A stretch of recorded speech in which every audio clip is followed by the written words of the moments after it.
장 16절에서부터 20절 그러므로 가서 제자 삼으라라는 제목 가지고 말씀 나눌 때에 그동안 우리가 3주, 지금 이제 4주째 전도에 대해서 지금 나누고 있습니다.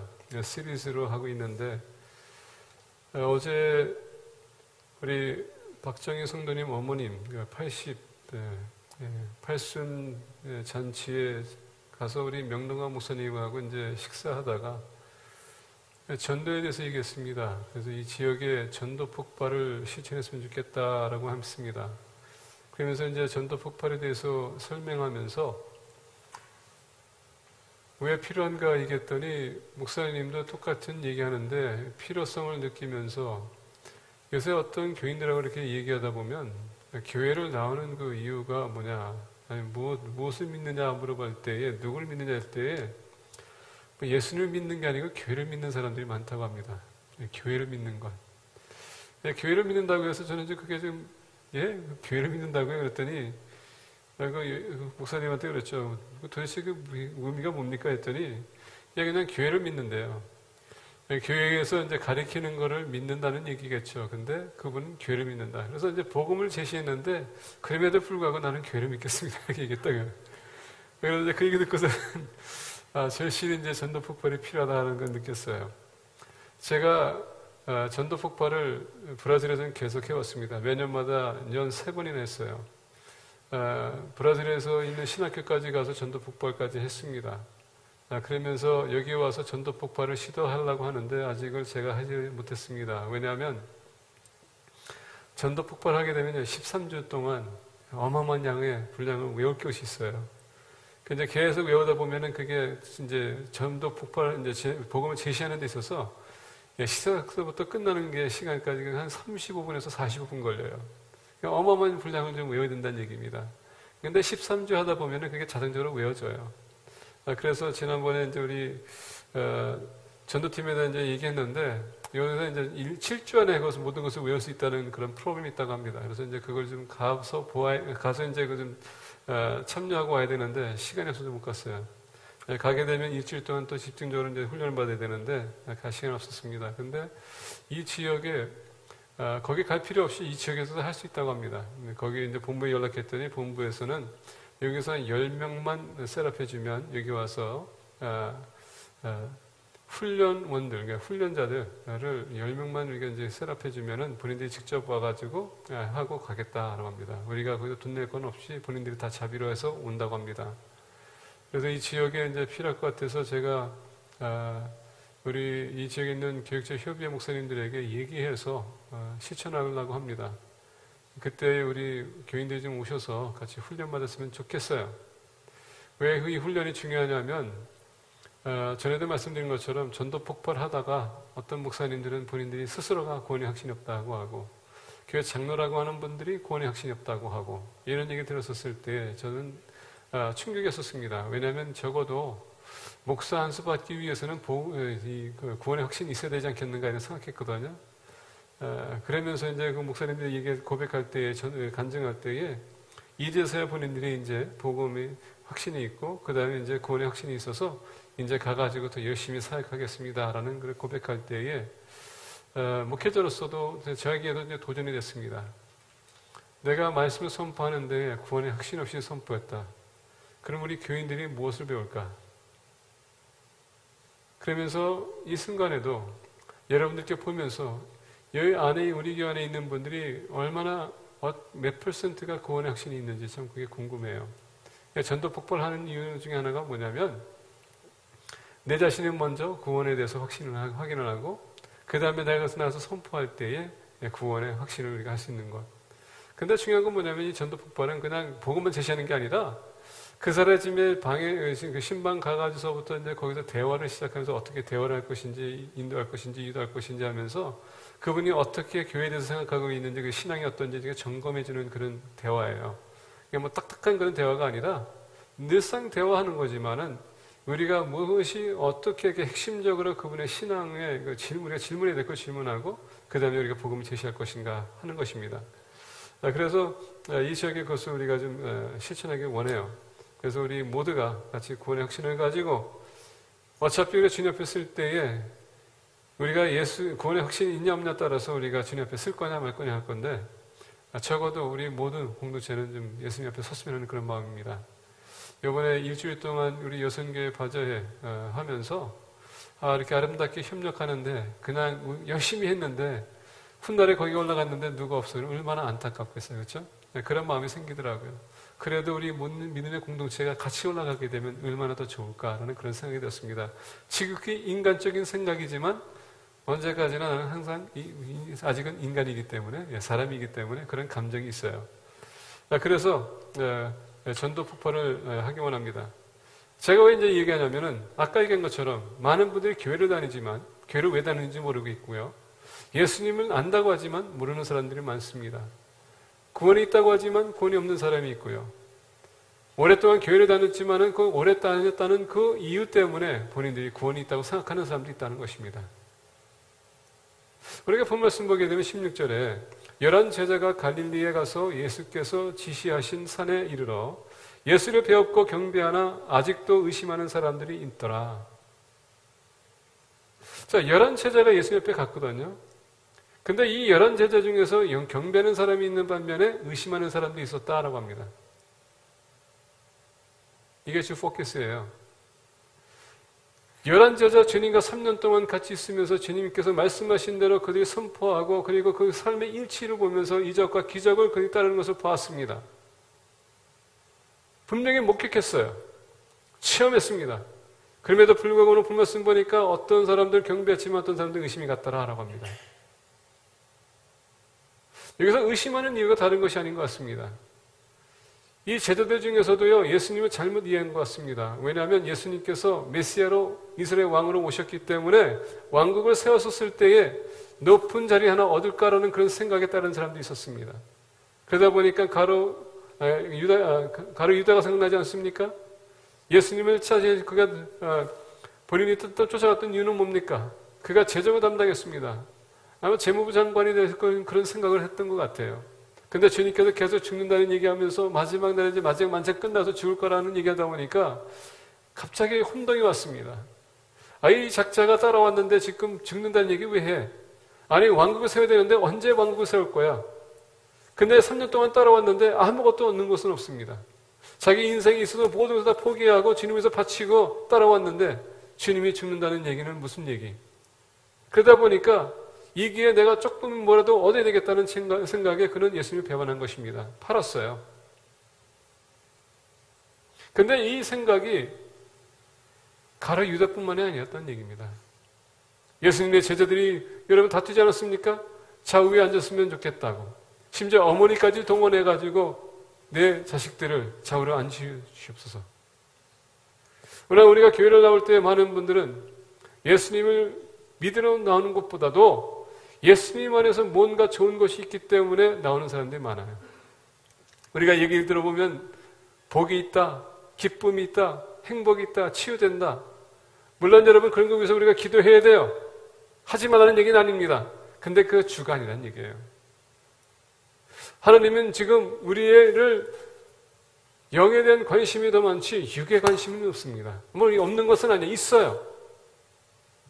우리가 이 세상 사는 동안에 주님의 일을 하기 위해서 육신이 필요하겠죠. 우리가 육신에게 필요한 것을 채워주겠죠. 근데 그것보다 중요한 것은 뭡니까? 영의 세계에 대한 그 영혼에 대해서도 관심이 많다는 얘기입니다. 영에 대한 관심이 많기 때문에 주님께서 오신 것은 뭡니까? 우리를 영적으로 구원하기 위해서 하늘나라를 소개해주기 위해서 오신 것이지 이스라엘 왕국을 세우기 위해서 오신 것이 아니었다는 얘기입니다.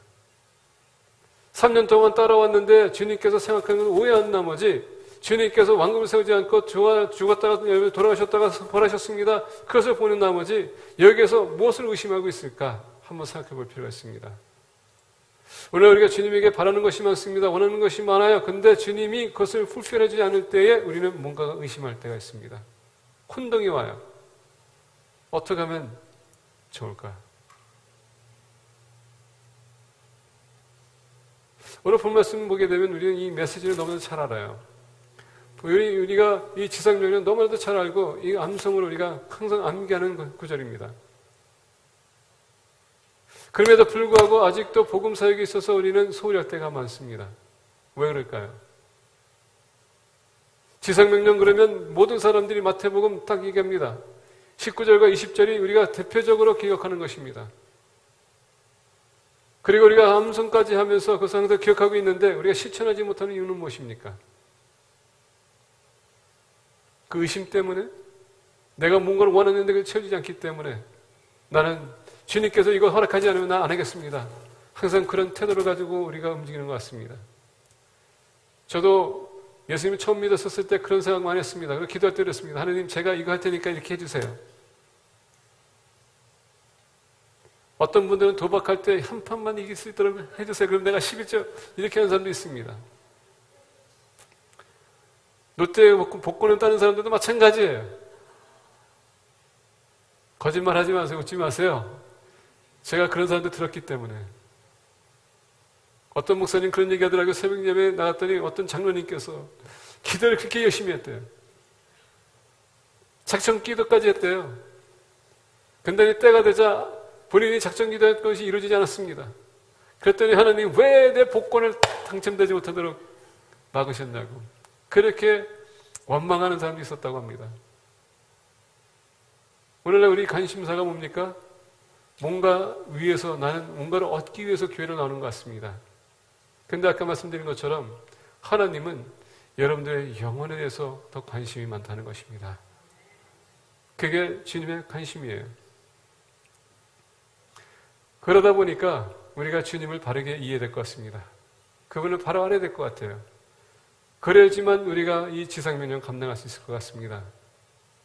오늘 본 말씀 보게 되면 16절부터 18절에 이렇게 얘기합니다. 11 제자가 갈릴리에 가서 예수께서 지시하신 산에 이르러 예수를 배웁고 경배하나 아직도 의심하는 사람들이 있더라. 예수께서 나와 말씀하여 이르시되 하늘과 땅의 모든 권세를 내게 주셨으니. 여기에 문제가 있는 것 같습니다. 예수께서 나와 말씀하여 이르시되 하늘과 땅의 모든 권세를 내게 주셨으니, 이 권세, authority, 권세를 누가 주셨다고요? 하나님께 아버지께서 아들에게 줬다는 것입니다. 아직 주님께서 승천하지 않았습니다. 그 영광은 주님께서 승천하실 때 이루어지는 것이고 아직도 주님은 그 사역을 감당하기 위해서 제자들과 머물고 있었습니다. 그러다 보니까 권세를 주셨다라고 합니다. 이 권세는 뭡니까? 능력이 아닙니다. 이 권세는 뭔지 아십니까? 여러분에게 바깥에 나가게 되면 클리프데일이 있습니다. 여러분 클리프데일 나가게 되면 세마이 트럭이 온다고 생각해 보세요. 여러분이 나가가지고 손을 내밀면서 서봐 하면 여러분이 그거 세울 수 있을까요? 없을까요? 어떻게 생각하십니까? 여러분들이 절대 그 세마이 트럭을 막을 수 없습니다. 여러분들의 능력 가지고는. 안 돼요. 근데 만약에 경찰이 와가지고 어떻게 합니까? 나가서 손을 내밀면 어떻게 됩니까? 그 세마이 트럭은 절대 소외됩니다. 왜? 법이 그에게 권세를 줬기 때문에. 오늘 본 말씀 보게 되면 주님이 그 권세 잡은 자예요. 다시 얘기한다면 우리가 롤십을 주님에게 맡겨야 된다는 얘기입니다.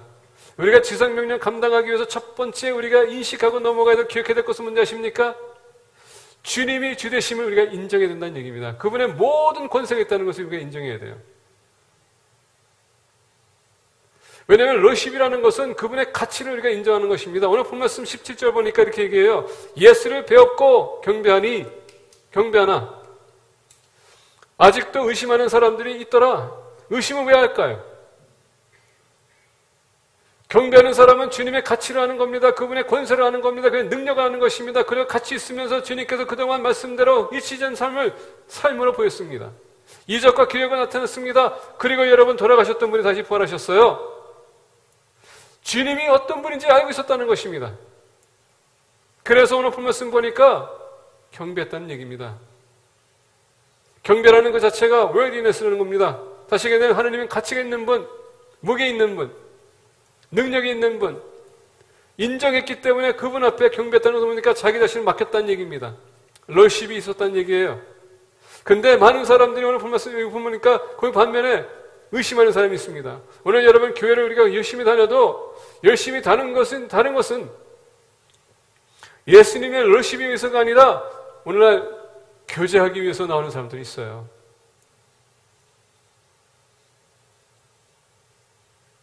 밥 먹으러 나오는 사람이 있습니다. 여러 가지 이유를 가지고 나올 수 있어요. 근데 중요한 건 뭔지 아십니까? 럴십이 더 중요하다는 얘기예요. 우리가 주님 앞에 나오는 것은 주님을 우리가 롤이라는 것을 우리가 믿기 때문에, 주님이기 때문에, 우리의 주인이기 때문에, 그분이 가치 있는 분이기 때문에 그분 앞에 우리 자신을 맡기는 것입니다. 롤십이 없으면 우리 신앙은 아무것도 아니에요. 여러분들과 저희 사회에서 여러분 우리 확실하게 짚고 넘어가야 됩니다. 주님이 나의 구세주인지 아닌지 그것을 우리가 물어보고 그것을 우리가 다시 한번 점검해 볼 필요가 있어요.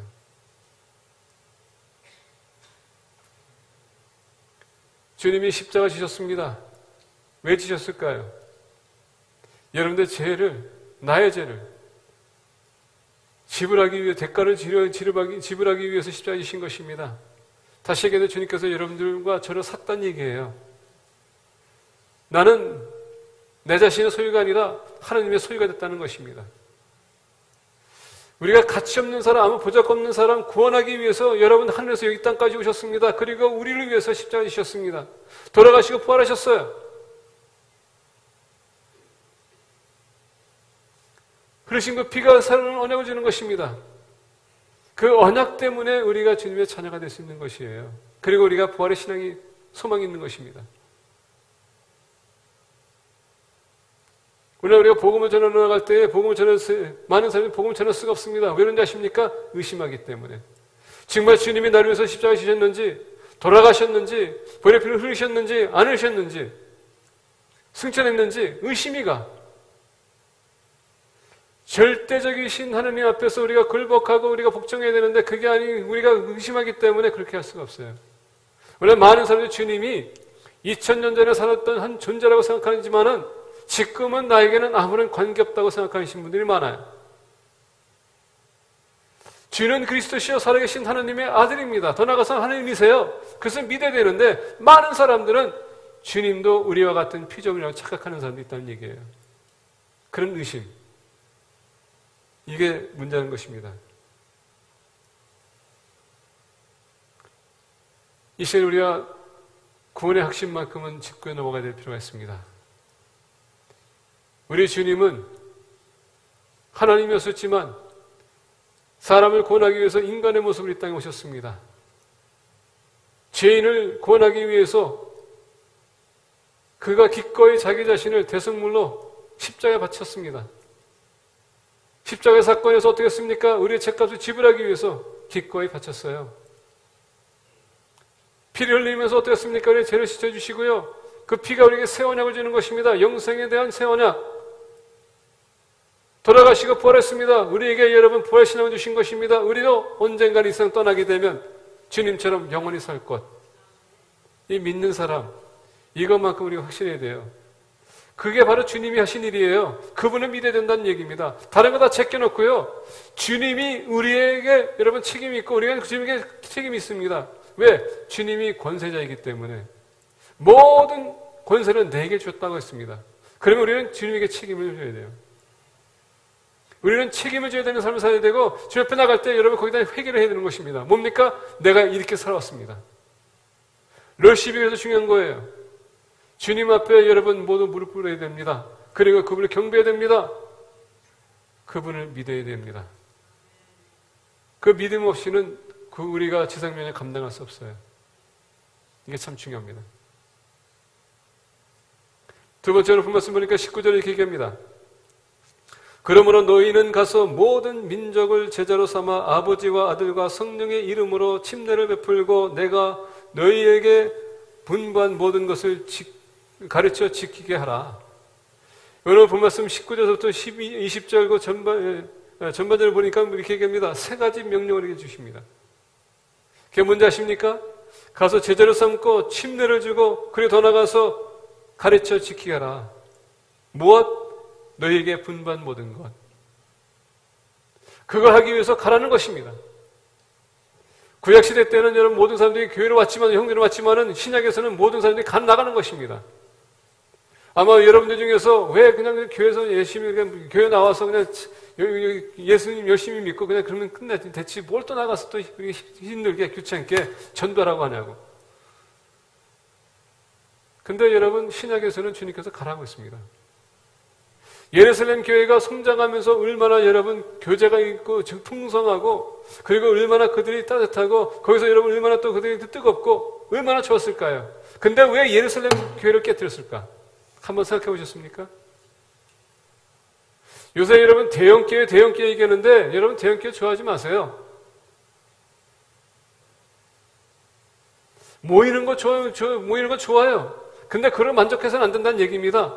그렇게 대형교회가 있으면 어떻게 합니까? 그 지역에서 떨어져서 여러분 더 많은 교회를 세워야 되는 것입니다. 전에는요, 제가 이렇게 생각했습니다. 제가 한국 갔었을 때 한국 가보니까 그 건물 안에 십자가 대여섯 개가 있어요. 저는 이제 그걸 되게 부정적으로 봤거든요. 왜 부정적으로 봤냐면은, 아니, 어떻게 똑같은 건물 안에 교회가 다 대여섯 개가 있어?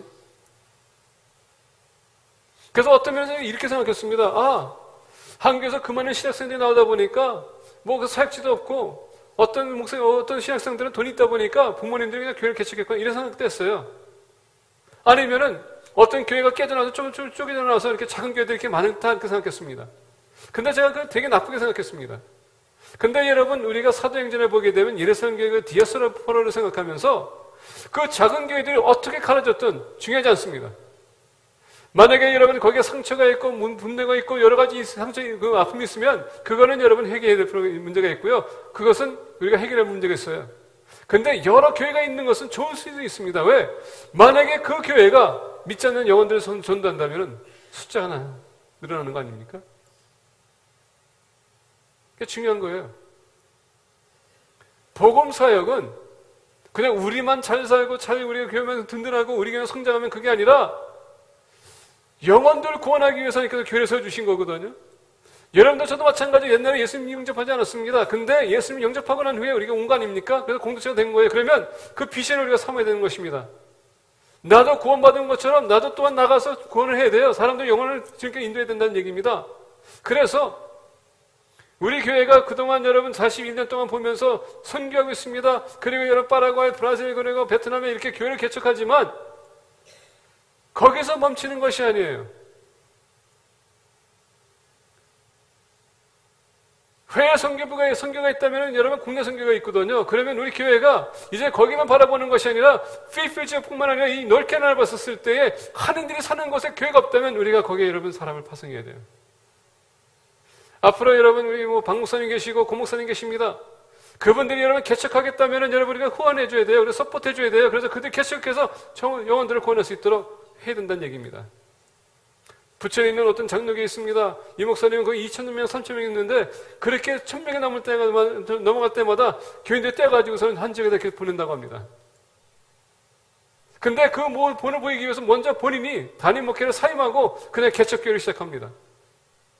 본 따서 여러분 그런 교회는 계속적으로 이렇게 성장하고 있습니다. 그게 우리 교회가 해야 될 일이에요. 전도하는 일. 오늘 본 말씀 보니까 기독교를 세우라는 것이 아니라 여러분 제자를 삼으라는 것입니다. 여러분 기독교는 뭔지 아십니까?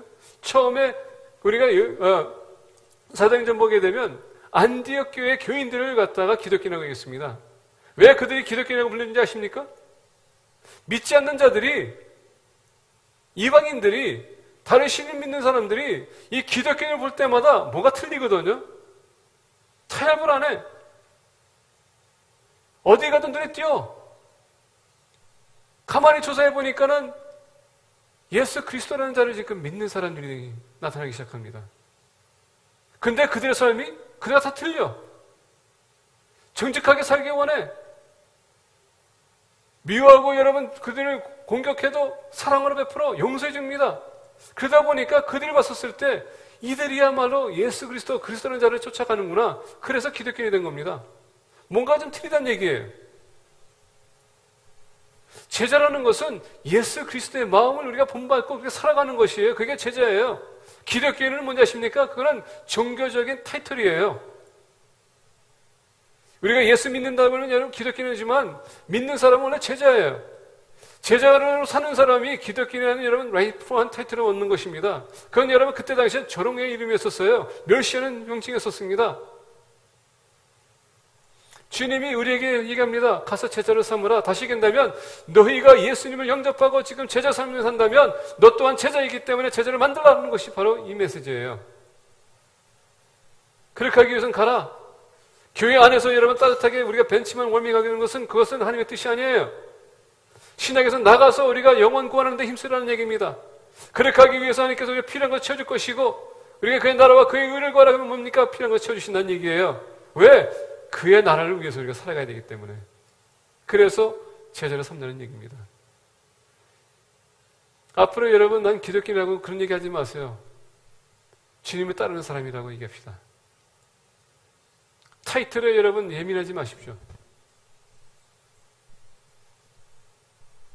내가 주님을 따라가지도 않으면서 기독교를 하는 것, 그건 여러분 모순적인 것은 아시죠? 세상 사람들이 우리 미워해도요, 우리를 부러워합니다. 왜 그런지 아십니까? 우리는 확고하기 때문에, 믿는 것이 있기 때문에, 믿음의 빽이 있기 때문에.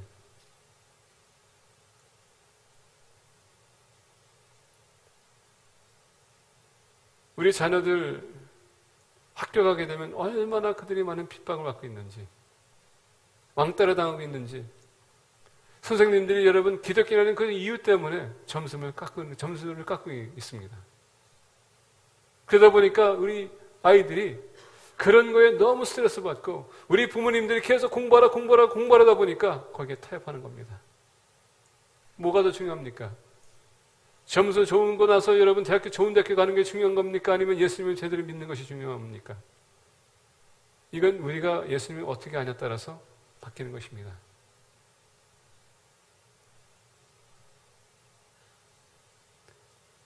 오늘 19절에서부터 20절 전반절을 보니까는 바로 그것입니다. 세 가지 명령이 있는데 가서 제자를 삼으라. 예수님을 따르게 하라는 것입니다. 예수님을 따르고자 작정했다면 뭡니까? 오늘 본 말씀 보니까 침례를 주라고 합니다. 아버지와 아들과 성령의 이름으로 침례를 주고, 여기서 여러분 우리 침례교회는 우리 지금 새가족반을 하시는 분들이 이제 그거 얘기할 텐데, 침례교회는 침례를 강조하는 이유가 있습니다. 다른 것이 아니에요. 침례교회는 침례를 강조하는 이유가 있는데 그것은 뭐냐? 침례는 예수님을 영접하지 않고서는 절대 침례를 받을 수가 없기 때문에. 원래 많은 분들이 누구의 선거 때문에, 누구의 강조 때문에 침례 받으신 분들이 있어요. 세례 받으신 분들이 있습니다.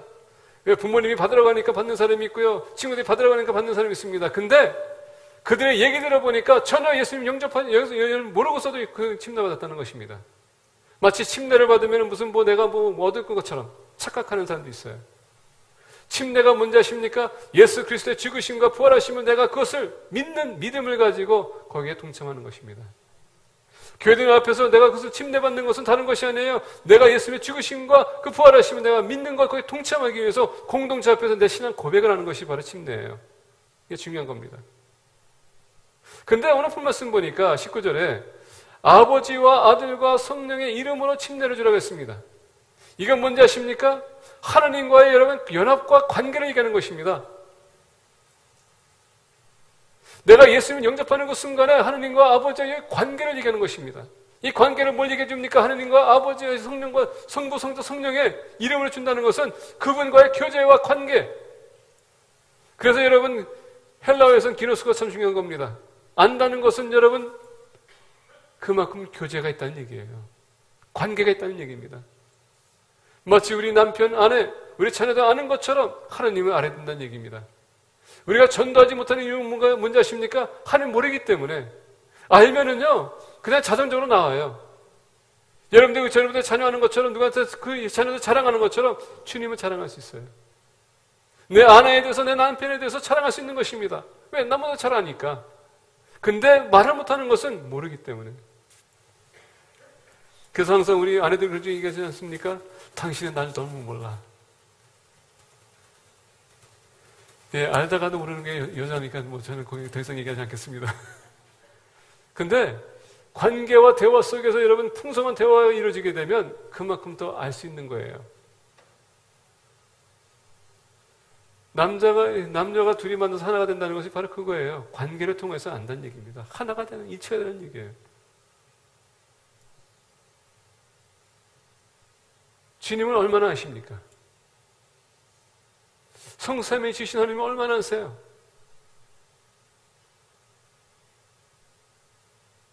세 번째 보니까 얘기합니다. 내가 너희에게 분부한 모든 것을 가르쳐 지키게 하라 하는 겁니다.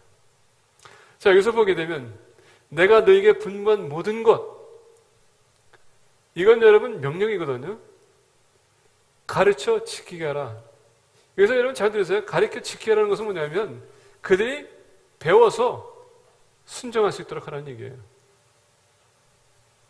근데 우리 스스로가 말씀을 모르는데 어떻게 여러분 다른 사람 순종하라고 시킬 수 있어요? 근데 참 재밌는 것은 뭐냐면 나는 안 하면서 다른 사람 보고 하라고 얘기하기 때문에 많아. 이게 이슈가 되는 것입니다. 여러분 생각해보세요. 우리가 전도했습니다. 새로운 신자가 교회에 들어왔어요. 그렇죠? 근데 여러분들은 아무것도 안 하면서 그분한테 너 이렇게 해야 돼 저렇게 해야 돼 저렇게 해야 돼 그 사람 어떻게 하겠습니까? 그분은요 여러분들 얘기하는 것 같은 거 하지 않아요. 여러분들이 보고 따라하는 겁니다. 저도 처음에 교회 갔었을 때에 기도하라고 했을 때 기도가 뭔지도 몰랐어요. 그냥 그러더라고요. 이따는 눈 감고 그냥 손만 이렇게 들고 가만히 있으라고 그래요. 저 그렇게 배웠어요. 난 그게 기도인 줄 알았어요. 아무것도 생각도 안 하고. 순복음교회 다녔었기 때문에 저한테 방언 받으러 갔습니다. 방언이 뭔지 몰랐어요. 근데 방언이 뭔지 가르쳐 주더라고요. 그냥 할렐루야 반복하라고 그래서 흔들더라고요. 저는 그게 방언인 줄 알았어. 그래서 그냥 랄랄라 했었어요. 근데 나중에 보니까 그게 방언이 아니더라고요. 그러니까 사람이 시키면 그게 그건 줄 알고 그냥 따라하는 겁니다. 근데 여러분 오늘 말씀 보니까 내가 너희에게 분부한 모든 것을 가르쳐 지키게 하라 했는데 나 스스로가 안 하면서 어떻게 가르칠 수 있겠어요? 다른 사람은요 우리를 보고 배우거든요. 내가 불순종하게 되면 그 사람도 불순종하는 겁니다. 그래서 우리가 먼저 제자가 되어야 된다는 얘기예요. 주님의 마음을 우리가 알아야 돼요. 그러시나도 화요일마다 홍보하는 것 같지 않습니까? 화요일 9시 반에 아침 9시 반에 우리 그리스도의 마음을 지금 공부하고 있습니다. 나오세요. 중요한 건 뭐냐면 우리 주님을 알아야 된다는 얘기입니다. 주님을 알아야 돼요. 알라고 우리는 노력해야 됩니다. 주님을 알 수 있는 것은요 다른 거 없습니다. 말씀을 다른 여러분 읽는 거예요. 외우는 겁니다. 그리고 말씀이 하라는 것도 그대로 하는 겁니다. 하지 말라는 것은 하지 말아야 되는. 나부터 먼저 제자가 돼서 내가 먼저 배우고 그리고 여러분 그것을 가지고 내가 가르쳐서 그 사람도 순종할 수 있도록 해야 된다는 얘기예요. 내가 순종하지 않는데 어떻게 그 사람한테 순종하라고 얘기할 수 있어요? 이게 문제가 되는 것입니다. 지상명령 감당하기 위해서 두 번째는 하나님의 명령을 우리는 따라야 돼요. 그래서 말씀을 사모하는 것입니다. 말씀 사모하는 것은 여러분 그 내 마음에 안 내킬 수 있고요. 그래서 나는 안 따를 거야. 이건 좋으니까 내가 갈 거야. 이게 아니라 말씀에서 그게 나온다면은 그것은 여러분 나에게 다 덕이 되는 겁니다. 유익한 거예요. 근데 더 나아가서 그거에 인해서 하나님이 영광을 받기 원하시거든요. 거기에 포커스를 해야 되는 겁니다. 내가 아니라 주님.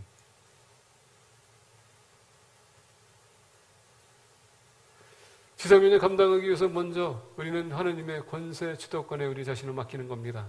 그리고 두 번째는 우리가 하나님의 말씀을 순종하는 것입니다. 세 번째 보겠습니다. 20절입니다. 볼지어다 내가 세상 끝날 날까지 너희와 항상 함께 있으리라 하시니라. 볼지어다 내가 세상 끝날까지 너희와 항상 함께 있으리라. 영원히 함께 하시는 주님을 기억하라는 것입니다. 여러분 여호수아가 애굽에서 모세의 지도의 그 밑에서 모세의 말을 항상 순종했고 복종했습니다. 젊은 나이에 모세는 죽었고 하나님께서 모세를 통하여서 이 리더십을 여호수아에게 맡깁니다. 여러분 생각해 보세요. 그동안 모세에게 모든 지시를 받던 사람이 갑자기 자기 혼자 이 100만 명이 되는 이 이스라엘 백성들을 인도한다는 거, 이거 불가능한 얘기거든요. 얼마나 두렵고 떨렸으면은 두려워하지 말라, 담대하라. 그래 얘기했을까요? 하나님이 함께 하신다까지 약속했습니다. 그랬더니 가나안 정복했어요. 하나님이 함께 하시면 두렵고 떨림이 없어집니다. 하나님이 함께 하시면 내 연약함이 강해집니다. 하나님 함께 하시면 할 수 없는 것이 가능해지는 겁니다. 하나님이 함께 하시면 능력이 나타나는 거예요. 구약의 모든 성경적 인물을 보게 되면 하나님이 함께 하셨을 때에 그들은 다 승리했습니다. 그 하나님이 우리와 함께 하세요. 우리 인도하십니다. 그분을 의지하라는 얘기예요. 여러분, 전도는요, 우리의 생각 가지고 하는 것은 불가능해요. 우리가 전도를 이렇게 해서 이렇게 하는 게 아니라, 여러분, 먼저 전도하기 전에 기도해야 돼요. 성령님의 그 능력을 구해야 되는 것입니다. 한 사람이 이름을 두고 우리가 계속 기도해야 돼요. 하나님, 이 사람 나 전도하기 원하는데, 지금 몇 번 도둑했는데, 이 사람이 지금 마음이 안 열려요? 그래서 여러분, 하나님께 맡기는 것입니다. 그 이름을 불러가면서 그 사람이 왜 여러분 그 예수님 만나야 되는지 우리가 외쳐가면서 하나님께서 그 마음을 열 수 있도록 그 사람을 움직이십시오. 왜냐하면 아까도 전에도 말씀드린 것처럼 하나님께서 우리가 매일마다 만나게 하는 사람은요, 하나님이 뜻이 있기 때문에 만나게 해주시는 거예요. 그래서 우리가 기도 하루 시작할 때 기도하세요. 하나님, 오늘도 주님께서 저에게 보내주실 사람 만날 수 있도록, 그 사람에게 주의 복음을 맺힐 수 있도록 용기와 담대함을 주세요. 주님이 함께 하시면 이상하게도 내가 할 수 없는 것 가능해집니다. 왜? 하나님은 하나님 섭리 가운데서 움직이시는 분입니다. 그리고 우리가 하나님 전적으로 의지하게 되면, 그 러십을 드리게 되면 주님이 책임져 주세요. 내가 해야 될 것은요, 우리 교회 안 나와도 괜찮아. 상관없어요. 어떤 분 집사님들입니다. 그런 얘기 하면 안 된다고. It's okay. 우리 교회 나와든 다른 교회 가든 여러분, 하나님은 나라가 성장하는 거기 때문에 It's okay. 나는 그건 쿨이라고 생각해요. 쫀쫀한 사람 되지 맙시다, 우리 교회만 생각하게 되면 어떻게 됩니까? 저기 커지면 어떻게 되는 것입니까? 질투가 돼요. 오히려 기뻐해야 될 텐데 질투가 되는 것입니다. 그거는 좋은 게 아니에요. 더 나가서 여러분, 다른 교회 열심히 다니는 사람 데려오려고 하지 마세요. 열심히 섬기라고 그랬어요. 안 나가는 사람, 믿지 않는 사람이 전도해야 될 대상입니다. 거기에 포커스를 좀 뒀으면 좋겠어요. 근데 이런 사람을 만나기 위해서 기도하는 것입니다. 앞으로 여러분, 지금 10월달입니다. 12월달까지 여러분 작정합시다. 내가 이 3개월 동안 한 사람은 그 이름을 가지고 내가 기도하겠노라. 그리고 전도하겠노라. 그리고 그분을 교회 나갈 수 있도록 내가 계속 집중하고 관심 갖겠노라. 이런 각오를 가지고 우리가 좀 3개월 동안 도전하기 원합니다. 말씀드린 것처럼 우리 교회 안 나와도 괜찮아요. It's okay. 그런 거 가지고 여러분, 저는 얽미는 사람이 아니니까. 숫자 가지고 얽미는 사람이 아닙니다. 우리 집사람이 이제 이거를 또 볼 텐데, 당신 왜 그 얘기했어? 할 텐데. 거기에 얽매일 필요 없어요. 그냥 전도자가 되기 원합니다. 주님의 지상명령을 감당하는 그런 전도자가 되기 원합니다. 왜? 마지막 날에 우리가 심판대 앞에 설 때 여러분, 천국과 지옥이나 이게 아니라 내가 너에게 분부한 모든 것을 너는 지켜 행하느냐. 이게 더 중요하기 때문에. 너는 내 지상명령 감당했느냐? 그것을 하나님께 물어보실 텐데, 여러분, 거기에 대해서 어떻게 답변할 것인지 그걸 준비하는 것입니다. 나를, 누구를 좋게 보이기 위해서, 내 자신 나타내기 위해서가 아니라 하나님에게 영을 돌리기 위해서, 그 영혼을 돌리기 위해서 해야 된다는 얘기입니다. 여러분, 주님이 오신 날이 먼저 알았습니다. 근데 주님께서 하신 말씀이 있어요. 이미 주님께서 택한 숫자가 있다고 했습니다. 그 숫자가 돌아오기 전까지는 주님 안 오세요. 어떤 분들은 그런 얘기합니다. 주님 빨리 왔으면. 네, 그런 분한테는 항상 제 마음으로 얘기하지만 제가 이제 공개적으로 모든 사람에게 얘기했습니다. 그럼 전도하세요. 주님 빨리 오기 원하신다면요, 전도하세요. 그래 숫자가 다 채워지면 오시니까. 전도도 안 하면서 여러분 주님 오시길 바라는 사람들, 여러분 불순종하고 있는 거 아시죠? 근데 더 중요한 건 뭐냐면, 주님 앞에 설 때에 너는 뭘 했냐? 우리가 전도하는 게 힘들어서 알아요. 여러분, 저는 소극적인 사람이에요. 저는 내성적인 사람이에요. 항상 저는 이렇게 모든 걸 하게 되면 생각부터 하고요, 모든 걸 개선합니다. 이렇게 모든 걸 종합적으로 봐야 되고 내가 이해가 되면은요, 움직이는 사람이에요. 그러다 보니까 우리 집사님 나한테 얘기할 때 답답하대요. 벽하고 얘기하는 것 같아요. 왜? 내가 그래서 이미 일단 받아들여야 되고, 그게 내가 정리가 돼야 되거든요. 정리가 되고 나서 이제 얘기하다 보니까 이렇게 시간이 걸려. 그러다 보니까 속 터지는 거예요. 당신하고 얘기하면은 꼭 벽하고 얘기하는 것 같다. 아마 여러분들 중에서도 저한테 얘기하게 되면 제가 답변을 빨리 안 할 거예요. 그렇죠? 답답한 사람이 있을 거야. 근데 여러분, 저는 정리가 돼야 됩니다. 근데 여러분, 이게 핑계 되는 거 아시죠? 저는 뭐 이렇게, 소극적인 사람이라 그냥 나는 이렇게 사람 앞에 나가면 이렇게 막 떨린다고. 그건 새빨간 거짓말이야. 그런 사람들 이렇게 보니까 뭐 모이면 엄청나게 시끄럽게 떠들고 웃기라고 막 할 거 다 해. 그런 얘기 하지 말라는 얘기예요. 핑계는 될 수가 없어요. 왜냐하면 오늘 본 말씀 보게 되면 가서 제자 삼는 거는 누구예요? 모든 제자들에게. 우리가 예수님 믿는 사람이 어떻습니까? 다 전도해야 된다는 얘기예요. 여러분들과 저의 책임입니다. 이 복음 사역은. 그래서 전도해야 돼요. 우리 힘으로는 안 됩니다. 우리의 재능도 안 되고요. 능력도 안 돼요. 그래서 주님께서 약속한 겁니다. 내가 너와 함께 할 것이다. 너가 아니라 내가 할 것이기 때문에 너는 그냥 너 입만 벌어줘. 때가 되면 어떻겠습니까? 우리가 할 말을 주신다고. 그걸 우리가 여러분 기도하면서 맡겨야 돼요. 그래서 주님 오시게 되면, 아니면 우리가 주님의 심판대 뵀을 때에 주님의 지성명을 감당하다가 저 왔습니다. 이렇게 고백하고 인정받는 공동체가 되기를 예수 그리스도의 이름으로 축복합니다. 기도하겠습니다.